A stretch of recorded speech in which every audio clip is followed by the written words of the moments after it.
guys, welcome back to my channel. My name is Kate, or I go by AlwaysMoreGaming here on YouTube, and today it is that time of year. It is the end of the year where I like to take kind of a quick look. It's not going to be very quick. I take a look back at the games that I've played throughout the year, put them into a tier list, and just kind of revisit them, how I felt about them. Some of these games I adored. Some of these games I barely tolerated, or kind of all over the map. So, starting off with Assassin's Creed Brotherhood.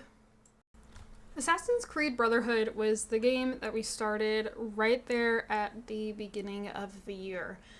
This series went from January 4th to March 24th. It was fun. I'm sure you are well aware if you watched any of my Assassin's Creed playthroughs, but I absolutely adore Ezio Auditore and was very excited that I was getting to play as him again. He's just probably one of my all-time favorite characters. I think in any game now. He's charismatic. He's a good guy. I don't even think I can properly put into words how much I love Ezio. But I will say Brotherhood just did not stack up to Assassin's Creed 2 or Assassin's Creed Revelations. It was probably my least it is my least favorite of the Ezio trilogy. So I loved getting to play as Ezio, but the story just seemed to be lacking when compared to Assassin's Creed 2, and then after playing Revelations later in the year, it really lacked compared to Revelations as well. Trying to get from one checkpoint to another took forever, especially if you play like I do. I like to complete side quests, or this game had those stupid guard towers.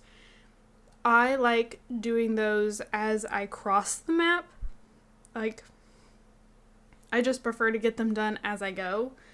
And the guard towers were, sometimes I felt a little unnecessarily difficult, but then at the same time I know they're supposed to be challenging. But I don't know, it really broke the game up, and the story felt clunky and unsegmented. It just did not flow together very well, in my opinion. I also found the parkour in this game in particular very frustrating.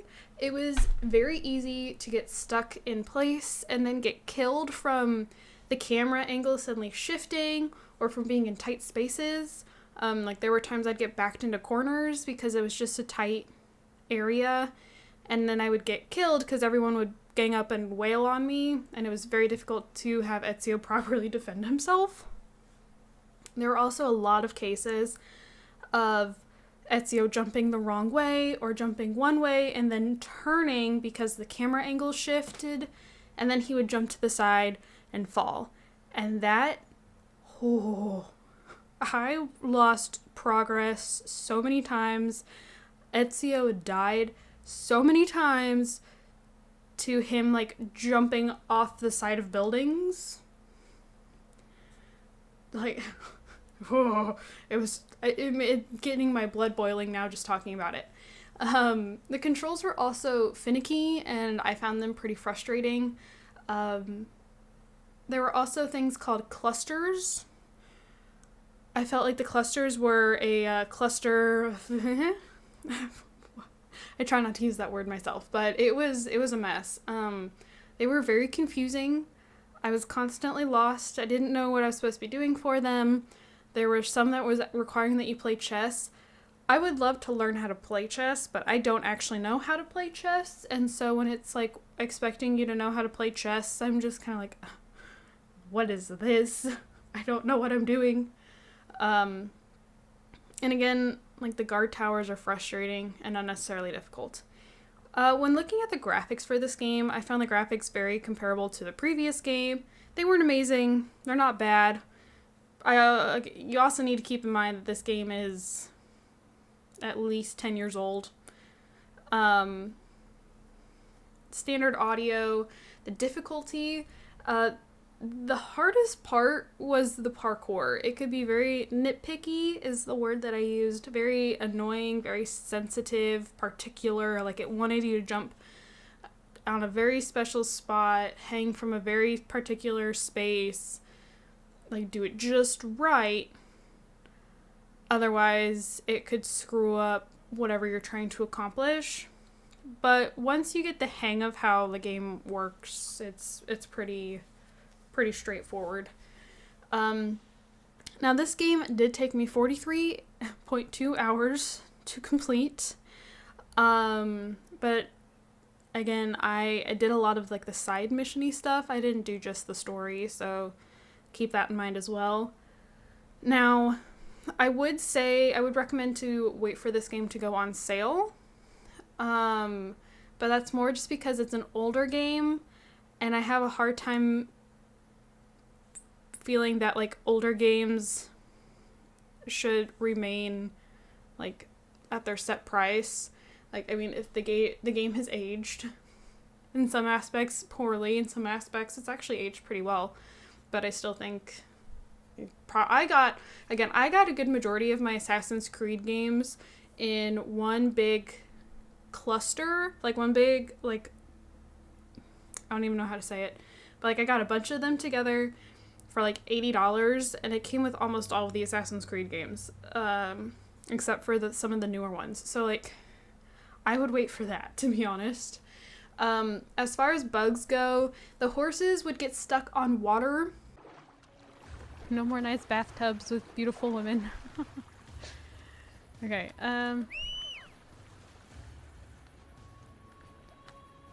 oh, my horse walks on water. If you summoned them by a river, if you have the sword selected and press the attack button repeatedly, Ezio won't draw his sword, and then he gets hit. And I ended up having to go through numerous things of medicine because he was just repeatedly getting hit over and over and over again. Because he wouldn't draw a sword. So, sometimes it's also very difficult that he would get locked onto someone that had either already been defeated, or when I'm trying to move on and he won't like unlock or like stop targeting someone, and like, or stop tracking that one person. Like I'll have him trying to run off down the road, and he's like, the camera is still turned trying to stay locked on someone that I've either already taken care of or I'm not wanting to fight, which was ignoring.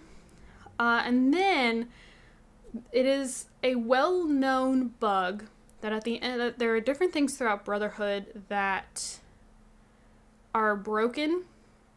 So like the Flying Machine 2.0 is broken, and then the boss fight at the end is broken, and then there's like a couple other instances you could have run into. Now I figured out how to fix it with the CPU. Like there's a CPU fix, but it was just maddening, very upsetting.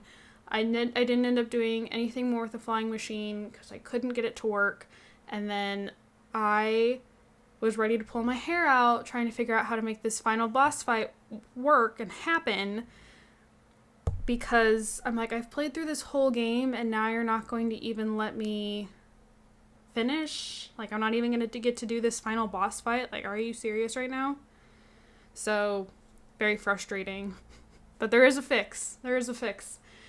So out of 10 stars, I guess, if you wanted to put it that way, I gave this game a 5.5 out of 10. I had really high hopes that this would be as good as Assassin's Creed 2 because I love Ezio, and it's a continuation of the story in number 2, but it just did not stack up as high. Again, those controls were so frustrating and so particular and nitpicky, and Ezio was easily getting caught on things, and with the whole CPU issue, it was a lot. So, as much as I love the game, and as much as I love Ezio, I feel like this one actually ranked quite low. So this will be going here in this middle tier, which is for 5 to 6 star rated games. So I have 9 to 10, 7 to 8, 5 to 6, 3 to 4, and then 0 to 2. And again, Assassin's Creed Brotherhood falls at 5.5 stars. So it kind of breaks my heart putting Ezio in the middle of the list, but like realistically, this game just, it had its issues and it really affected it overall. So next we have The Vanishing of Ethan Carter. I don't even really know where to begin with this one. This one is just kind of random, just kind of out of the blue. I'm pretty sure... No, never mind. I was gonna say, I think someone suggested this game to me. No, someone left a suggestion for another game we played during this game. Anyways, so, The Vanishing of Ethan Carter is pretty much a walking simulator, with some, like, horror aspects to it. We follow a little boy named, we follow a detective who's looking into this little boy who's gone missing. And as we follow Ethan's footsteps, we're kind of taken through his family and how all of these like brutal things have happened to them. Like someone was run over by a train. Oh no, I'm struggling to remember the other things. I don't know. Anyways, something was constantly happening to those around Ethan, and they had some like dark issue. I don't even know. Like they all like turned on each other, and like all this stuff happened, and it all had to do with Ethan. The story itself kept me very interested.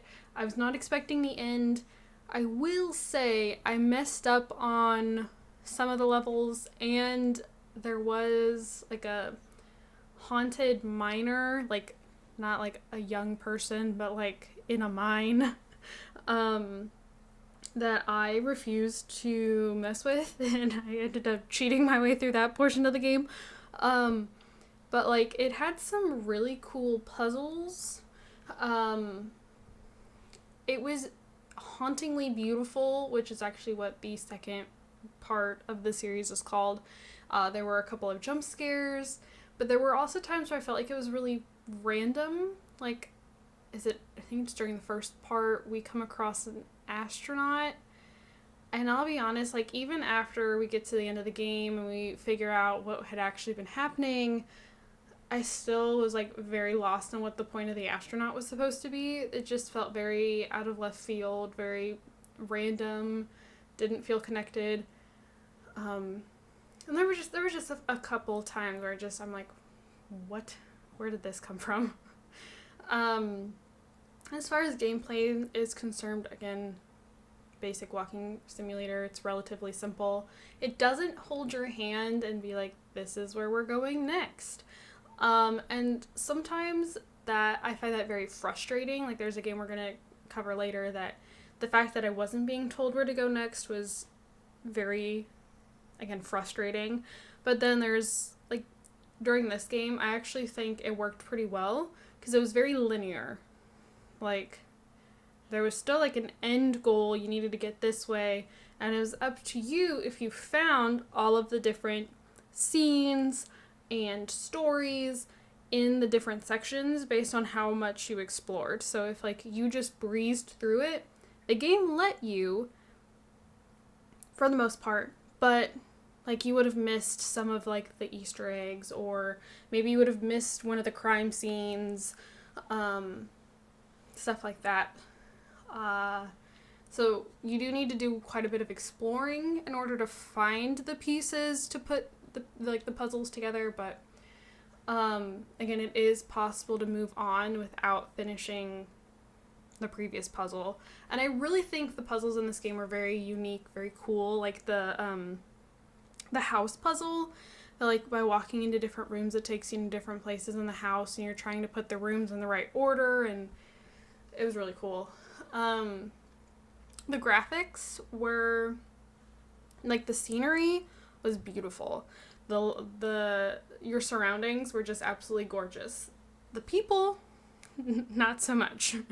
I wasn't as big of a fan of how the people looked compared to the surroundings, but it was pretty basic audio.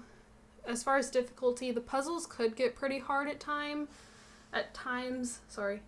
I really need to work on not saying so much. I think it was maybe a little more than just like basic difficulty, so a little harder because of some of the puzzles, but for the most part, like I think as long as you could like work things out, it was okay. I got this game on sale. I found it really cool, but it was also pretty short.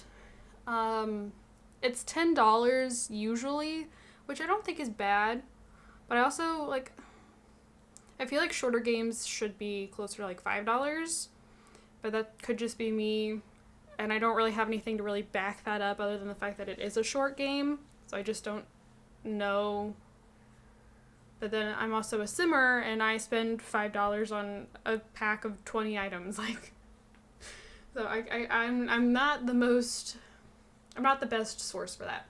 I don't remember coming across any like big bugs. I ended up ranking this game a 7 out of 10 stars. It was classified as mostly a suspenseful horror game, but this haunted miner part I completely skipped. I went to the guides online to find a code, so I didn't have to look because you got these codes off of dead bodies found in the mine, and I didn't want to go looking for the dead bodies to run into the haunted miner in order to get the codes, so I did cheat through that one. But I thought it was really cool, visually stunning, relatively short, interesting puzzles. If it weren't for the minor section, I would have loved this game and probably given it an even higher score. I was actually really impressed with this game. So, yeah. So, The Vanishing of Ethan Carter is going to go up here in this, because it was 7 out of 10 stars, so it puts it in this tier. Again, if it wasn't for that haunted miner part, it probably would have gotten a higher score, because, the ending was not expecting how it ended. I was fully anticipating this to have some kind of, supernatural something going on with it, and it didn't, which might be kind of a spoiler, but it was still really good. Good puzzles, beautiful world. So I would have liked to put it higher, but that haunted miner part is just a no-go for me. So the next game on the tier list, or I guess that we played during the year, would be Untitled Goose Game. This is very different from the previous two games, very different.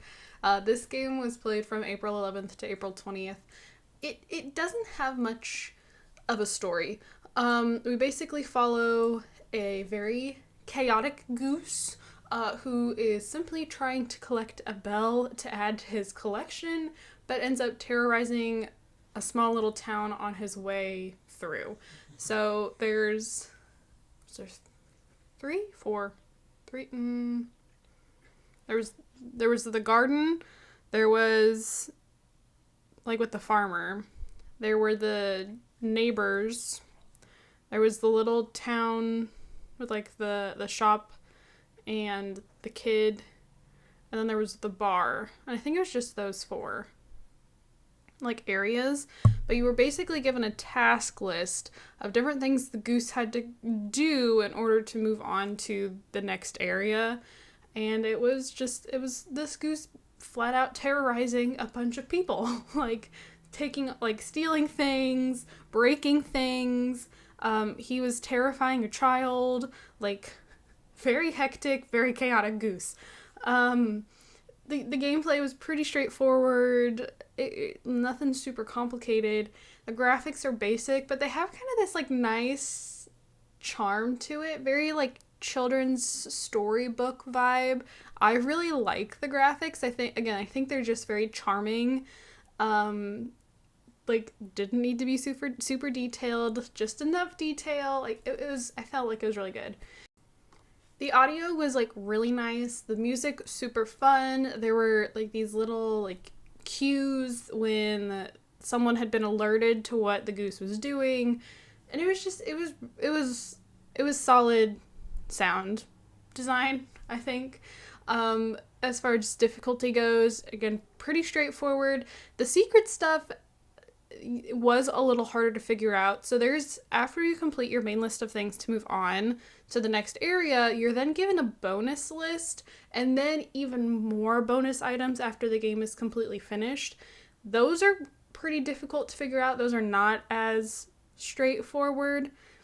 This is another game that does not hold your hand. It does not tell you, okay, well, now you need to go here and do this, this, and this. Like, yes, it gives you a task list, but it doesn't really tell you how to complete those tasks. But it isn't impossible either. Like, I think there was just enough challenge to keep you interested without just, like, blowing through it. This game took me 6 hours to complete. And I will say, as far as price is concerned, just because I felt it was a really short game, and again, with short games, I feel like they should be cheaper. But there's actually a second game that we played later in the year that they are made by the same creator, and you can actually get them together, and if anything, maybe go for that, because Untitled Goose Game is really fun. It's a really good game. I didn't come across any bugs. I rated this game a 9 out of 10. And I just thought it was really cute. It was really fun, causing chaos and terrorizing people as a freaking goose. I mean, yonk yonk, am goose. Like, what's not to like? It's just, there's nothing heavy, nothing serious. It is just fun, goofy. It was probably, honestly, probably like my second favorite thing that I played this year. So like I said, I ranked Untitled Goose Game a 9 out of 10, so that's the first game to go up in our very top tier slot. It's so cute. Oh boy, next up we have Suicide Squad Kill the Justice League.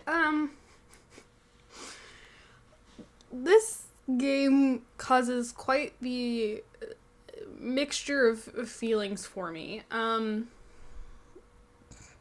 don't even know. I don't know. So for the story was better than I was expecting based off some of the spoiler-free reviews I had seen, but it was nothing to write home about.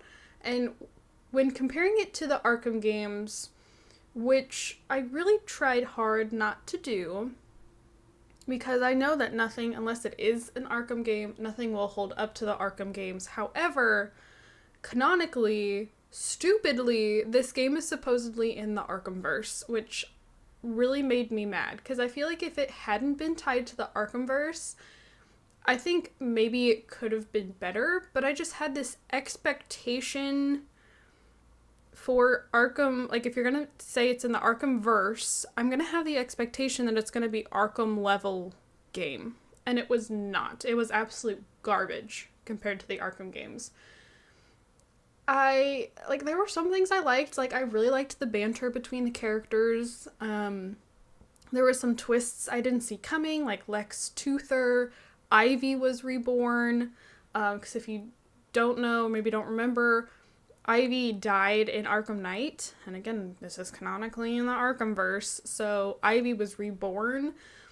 And then, despite the game being called Suicide Squad Kill the Justice League, I was like, this is the Justice League. The Justice League doesn't actually die. So I wasn't expecting us to actually kill the Justice League. I will say, and I don't think this is necessarily favoritism, because Batman and Wonder Woman are my top 2 Justice League members. I embarrassingly, I feel like it's always embarrassing to admit that you ship fictional characters, but like, I am a big Batman Wonder Woman shipper, so like, I love the two of them together. It's a whole thing. I felt like their deaths were done so dirty though. So dirty. I feel like Batman's whole boss fight could have been so much cooler, could have been way better than what it was. Like, I was expecting more of like his like predator hunting from the shadows, dropping down from gargoyles type stuff, which he had been doing leading up to his boss fight, but then his boss fight was like a giant scarecrow-ish feeling fight, which I found really disappointing. I was like, they could have gone so many different ways, and instead they still found a way to give him basically a superpower.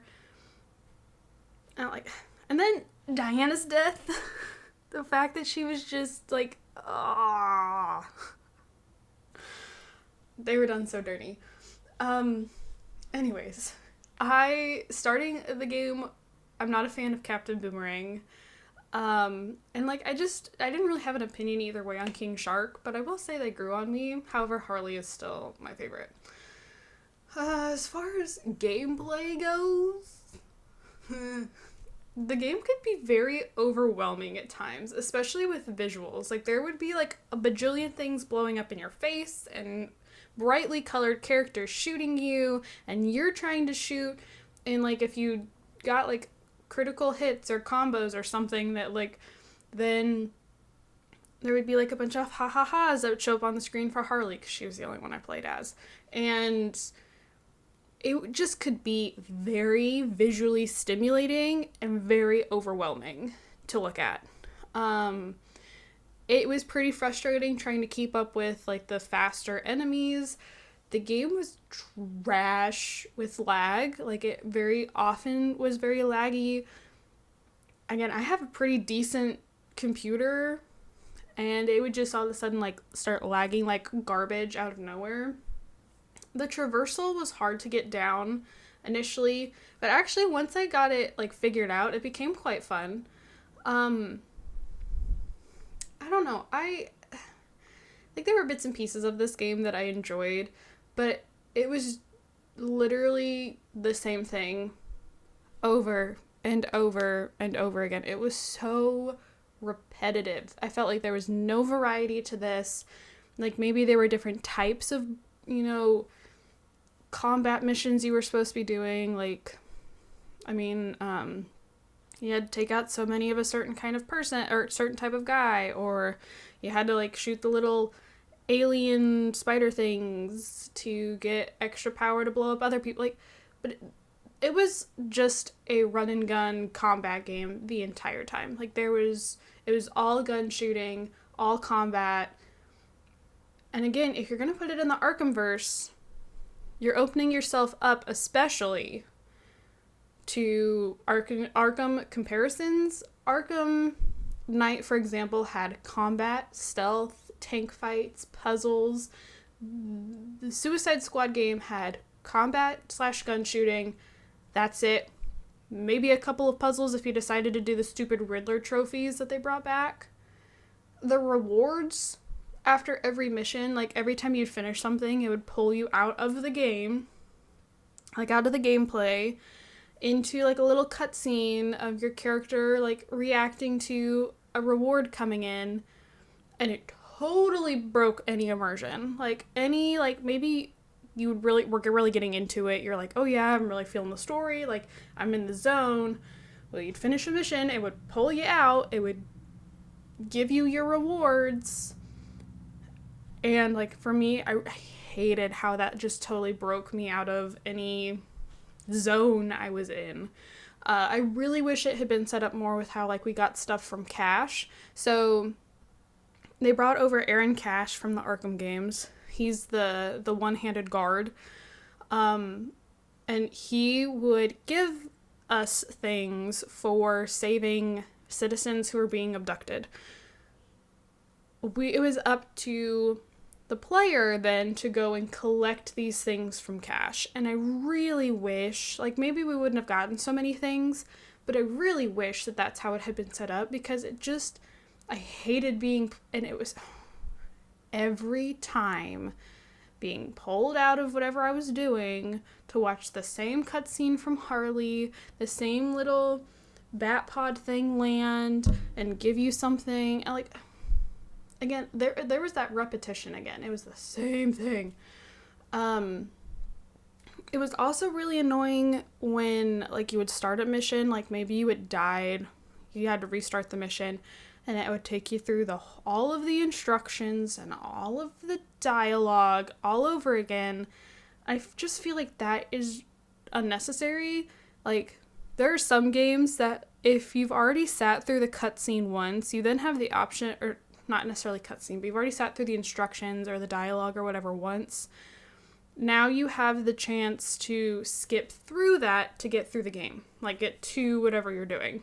And I really wish that they had done that here, because I would get so aggravated just having to sit here and listen to the same dialogue and listen to the same instructions. Like, let it play once you die. Like, once, then if you die during the mission, have the ability to skip through it when you have to start the mission over. So, graphics were okay. I feel like the graphics had the potential to be amazing. And for how the game ran and how much the game cost, I was expecting the graphics to be mind-boggling. But it was nothing like just that environmental, I don't even know how to say it, but like the way that like the Arkham games would just set the scene. This did not have that. It lagged, which made the graphics worse. Nothing was distinguishable. All parts of town looked the same. Like, again, for how the game ran, how much they asked for it, I expected better. For audio, I loved the banter, again, between the characters. Like, I found it really fun how they would, like, joke and mess around with each other. And, like, some of the music was okay, but it also used the same voice lines over and over. And I know a lot of games do that, but it just got really annoying. And then there were a few times during the game that the audio would just randomly cut out during combat. It wasn't that my earbuds died, because sometimes that happens. It was simply the audio cutting out, and then the combat would end, and the audio would come back. Like, no idea what would happen there. As far as difficulty goes, I would say it's maybe average difficulty, maybe a slight bit harder. When things get visually busy, when there's so much happening on the screen, the game gets pretty difficult because you're trying to keep track of everything on the screen. I will say the Superman fight was also probably the hardest of the boss fights, and is pretty difficult too. Game time. So for the main story, the game took me 31 hours. I have since gone back and attempted to play through the seasons that they've released as like the DLC with the different characters. I started trying to play the Joker one, and I've just lost like all interest because it is it's very repetitive, very visually stimulating. The DLC is a lot harder, and like I just was so tired of having to do the same mission over and over again, sit through the same thing. Like the DLC really tanked how I feel about this game. Like, if I had done this video right after playing the game, I'd probably not be as hard on it. And like, I take notes for this video specifically. When I finish playing a game, I will go to my Google Docs and I will type in how I felt at that time. So it's not like I'm now coming back afterwards. So most of these thoughts are all what I said at the end of finishing the main story. The DLC is a whole other thing. We'll get to it in a minute. As for price, wait for this to go on sale. Please, I am begging you, do not buy this game at full price. It is not worth the full price. It does not run well enough for what they're charging. And now they are canceling, from what I understand, the online service, which that shouldn't have even been a part of the game to begin with. Again, I can't make this opinion well known enough. If you're going to put a game into the Arkhamverse, it needs to be set up like the Arkham games.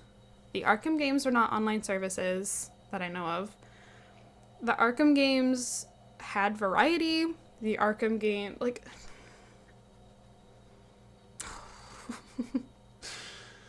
the game's not worth it. no matter how much you might love the characters, I adore Harley Quinn. I was excited at the prospect of playing as Harley Quinn. I liked that Batman was back. This is not how I wanted him to come back.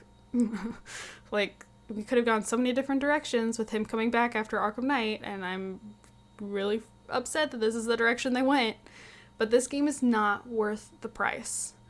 For how poorly it ran, how confusing it could be.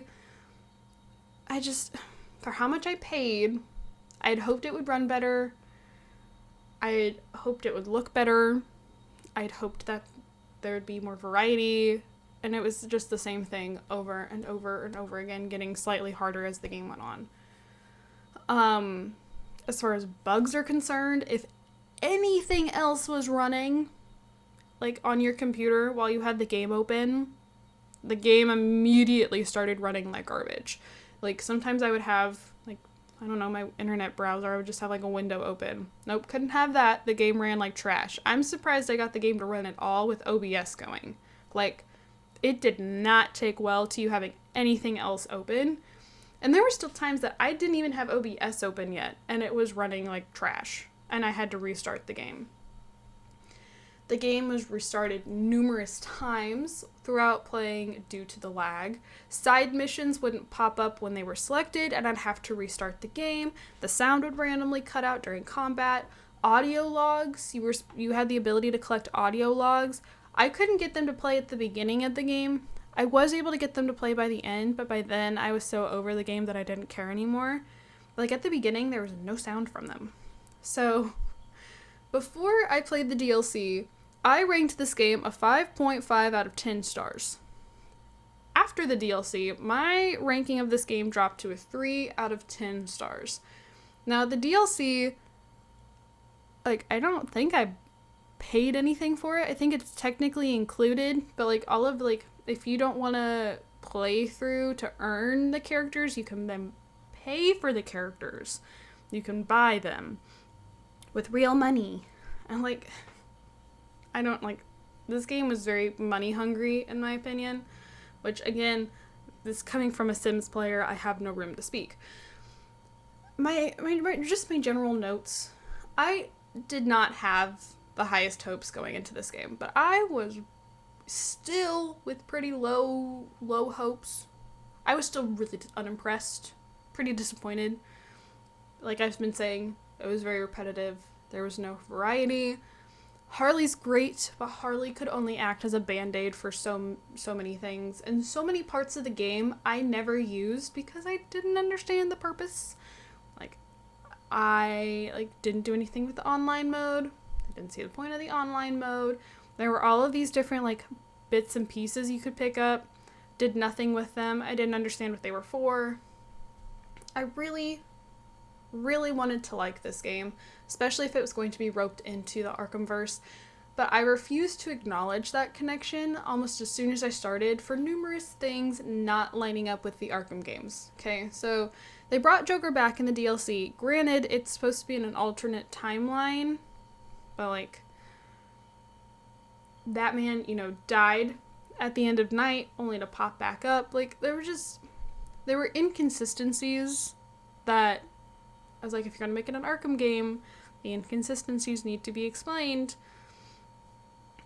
It was a very disappointing, quote-unquote, addition to the Arkhamverse for a game that plays nothing like an Arkham game. It should have been put in its own universe. Still could have used Conroy as the voice actor for Batman. He voiced how many Batman characters in different shows, movies, games throughout the years? If that was the whole, so again, it should have been in a different universe. Used Conroy as the voice actor still. If that was the whole point of putting it into the Arkhamverse, which could be false.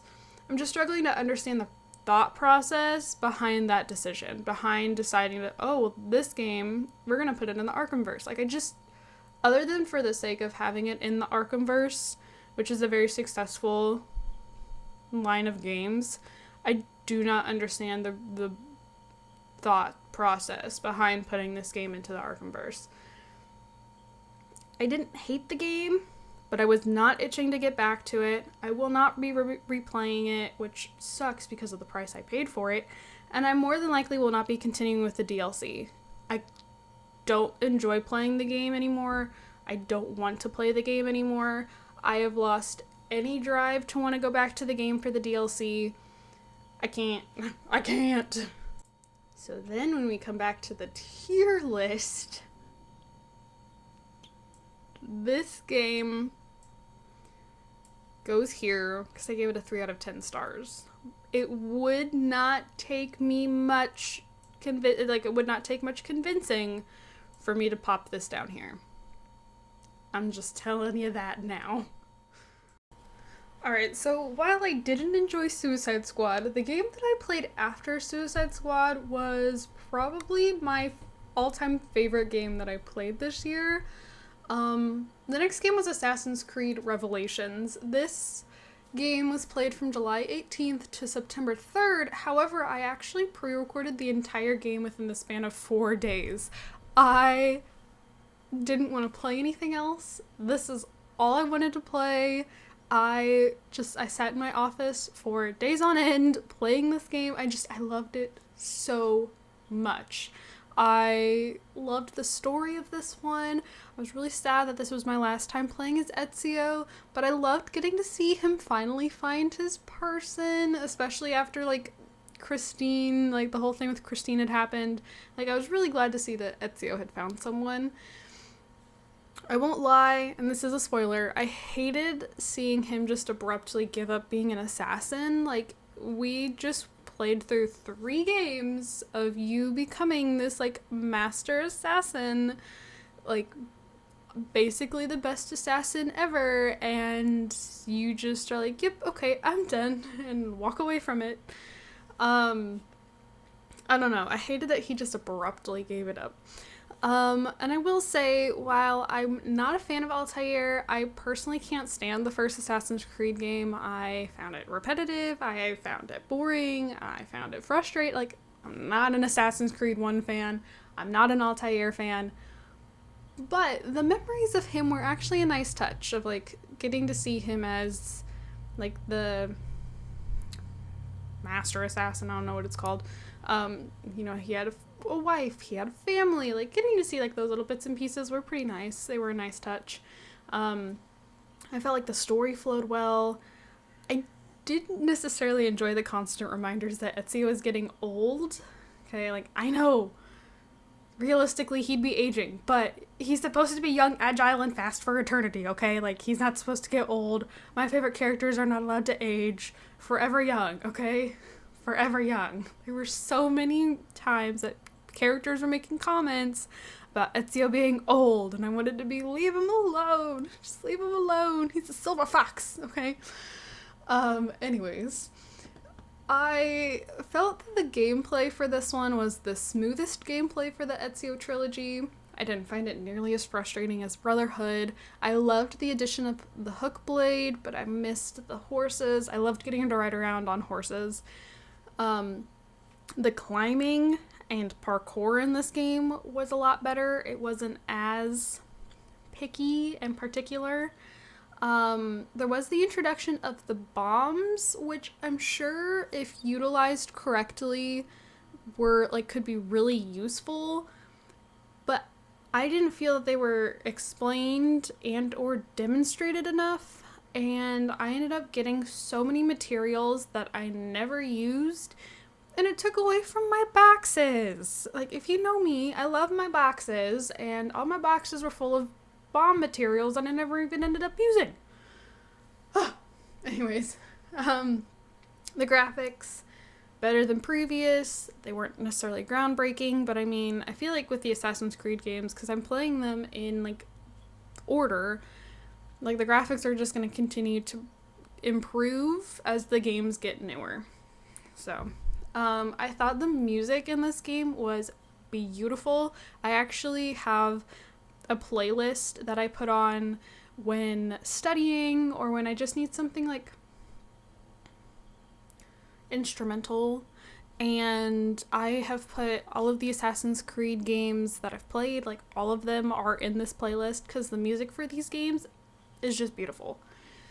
I will say I found this to be one of the easier Assassin's Creed games that I've played, but that also could have been the fact that I had sat there and I played it 4 days straight instead of like picking it up on the weekends. It took me 18.7 hours to play. I did end up getting this game on sale, but I loved it so much that I would say to get it for full price, which is a little hypocritical because, again, it's an older game. I've been saying if it's older, it should be cheaper, but I adored this game so much that I would say put it at full, like get it at full price. It's worth it. There was one bug that I encountered. It was during one of Altair's memories that anytime I tried to throw a knife, the game would crash. So I had to do the CPU fix that was used in Brotherhood, and was able to get past that part. I ranked this game a 9 out of 10. This was my favorite game that I played this year. Like, again, absolutely devastated that I don't get to play as Ezio anymore. I love that man. I love him so much. But, sorry, that was me hitting my chest. But he's the best. This game was the best. I had so much fun with it. It was such a good game. Again, my favorite of the Assassin's Creed games that I've played so far. I would totally replay this game, like a level harder or something, and it was so good. It was so good. So, like I said, you can't really see my images anymore. Assassin's Creed Revelations was my all-time favorite game. It was ranked a 9 out of 10, and because it's my favorite game of the year, I'm going to put it before Untitled Goose Game. But, like, I cannot sing the praises for this game enough. It was just so good. So, the game following Assassin's Creed Revelations, I did not enjoy as much. I had seen clips and bits and pieces of this game, like, all over TikTok, basically, and the little bits and pieces I'd seen, they were funny, they looked like it was just a really silly, goofy game, and I was like, oh, this could be fun, and it was just weird. I didn't really enjoy playing this game, and that game is Thank Goodness You're Here. I played this from September 21st to October 5th. There isn't a whole lot of a main story for this game. We're basically following this little guy. He's constantly being sent to go run errands and do things for other people, and for the most part, like, it isn't until right at the end that he starts to get bothered by it. But for the most part, he's just kind of like, yeah, whatever, okay. And it is some of the weirdest stuff. Like, there's very clearly no realism in this. We have stretchy arms doing grocery shopping. This little guy is becoming itty bitty and then bigger. We're going into, like, big globs of meat. Like, it was weird. It was not funny enough for me to be able to see past the weird. Like, the funny moments, to me, were very few and far between. The gameplay was very repetitive. You were literally running in circles, like, all of the different areas connected to each other, and if you couldn't figure out what you were supposed to be doing in one area, I eventually figured out, then you just go to the next area and see what's popped up for you there. But that actually led to a lot of frustration before I had really figured that out, because I'm running all over these areas, cannot figure out what I'm supposed to be doing, and end up just walking into going to the next area, and then it would be like, oh, well, this is what I'm doing now. So it was pretty confusing at times, never really knowing where I was supposed to go next. I think the art style had a potential to be really cute, but it was just all these little weird things going on that, again, had me leaning more towards this is just weird, not really as cute. It had cute music. I wouldn't say it was a hard game. Again, just kind of frustrating not knowing where I was going at times.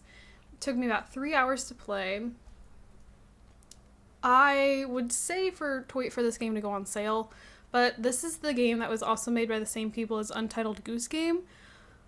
And you can actually get them together. Like, they'll come as a bundle, so you can get both games. And, like, I might maybe wait for that bundle to go on sale. So, I don't know. I'd say Untitled Goose Game might be worth it. I can't say that this game is worth it. I didn't run across any bugs, but I just did not enjoy it. I did not look forward to playing it. I would be recording it and be like, when is this going to end? When is this game gonna finish? It was just not my cup of tea. So I ended up ranking it a 3 out of 10. I had really high expectations for this game, knowing that it was made by the same people as Untitled Goose Game. But I felt like I was on a really bad trip the whole time. Like,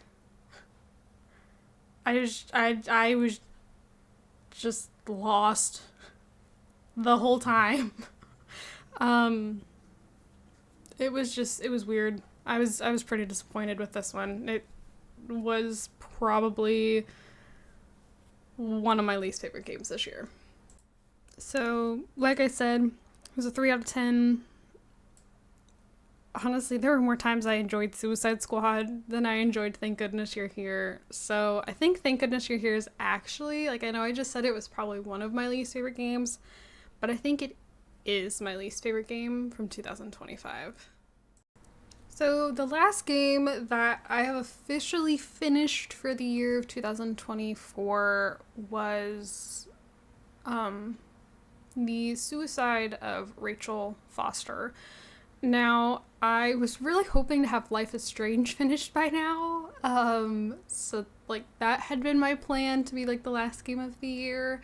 But that has not worked out how I would have liked. So, that'll be the first game for 2024. But we had the Suicide of Rachel Foster. And this was probably the most emotionally heavy game that I've played on the channel. I played it from September 24th to October 9th, and I don't know really what I was expecting going into this game. We follow someone named Nicole. It's like Rachel. No, not Rachel. Nicole. And Nicole is going back to a hotel that was owned by her father who has died, and Nicole is supposed to be like checking everything over in order to be able to sell it.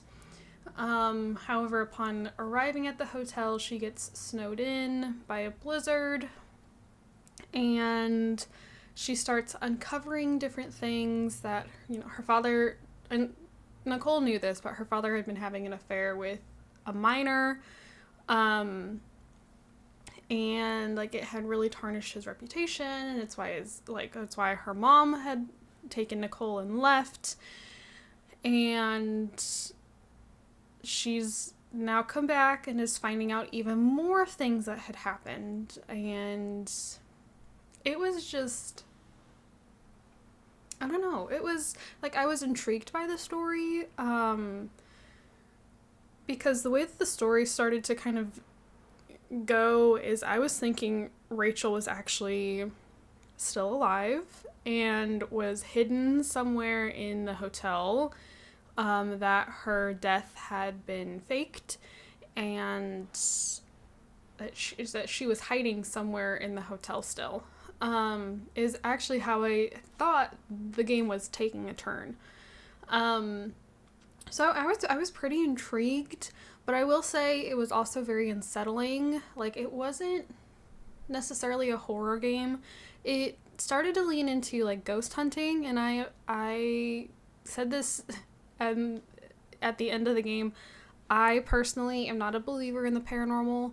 I don't believe in ghosts, ghost hunting, any of that stuff, but we started kind of leaning into that Nicole had found a room where they'd like a ghost hunting show had come and set up and had left all their equipment, and the equipment was acting funny when Nicole was using it and all this stuff. So I was like, okay, is this actually going to be a horror game? Like, are we going to have ghosts or something? And we didn't, but it was still like the ambiance, the music, the setting was actually very unsettling. Like, I was still pretty freaked out at some points, and that was even, again, under the impression and being pretty sure there wouldn't be any actual horror aspects of it. It was crazy. So then it also did cover some pretty disturbing, pretty sensitive topics. Again, I mean, the game itself is called The Suicide of Rachel Foster, so that is one said disturbing topic. Then there's also the fact that Nicole's dad is in a relationship with a minor. Rachel was supposedly pregnant by Nicole's dad.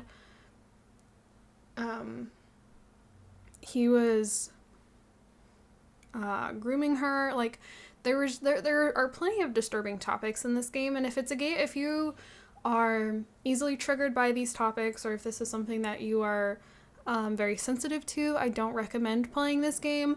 This game was actually recommended to me after playing The Vanishing of Ethan Carter, because they're both walking sims, but I don't know. This one, I don't know. The gameplay for this was pretty straightforward. At times I found it quite boring. I found it really dragging. It was very slow paced. Like, even though the story was intriguing, like, there were a couple of times that I was literally walking in circles trying to figure out, okay, where the heck am I supposed to go? I felt like the graphics were decent. I've seen better, I've seen worse. Nothing to write home about. The audio is what really nailed that spook factor. It was very spooky, very unsettling music, and audio and sounds, and yeah. So for the difficulty, I would say it's confusing, it's frustrating at times. Not necessarily that it's hard, but this has been kind of a theme for games that I've played this year. I've played a lot of games where I felt like it has been very difficult to understand where you're supposed to go next. Like, there have been a lot of games that I've played this year that do not tell you, well, this is where you're going now. And it has led to frustration every time. The game took me 4 hours to complete. I will say I don't think it's worth full price. I paid full price for the game, but I would not say it's worth full price. Again, it's a shorter game, and I think with just how slow, like, there'd be like a burst of, I felt like it was really good pacing, and then it would slow way down, and then we'd have another burst of good pacing, and then we'd slow back down, and it just, I don't know. I wouldn't say it's worth the full price. I don't remember coming across any bugs.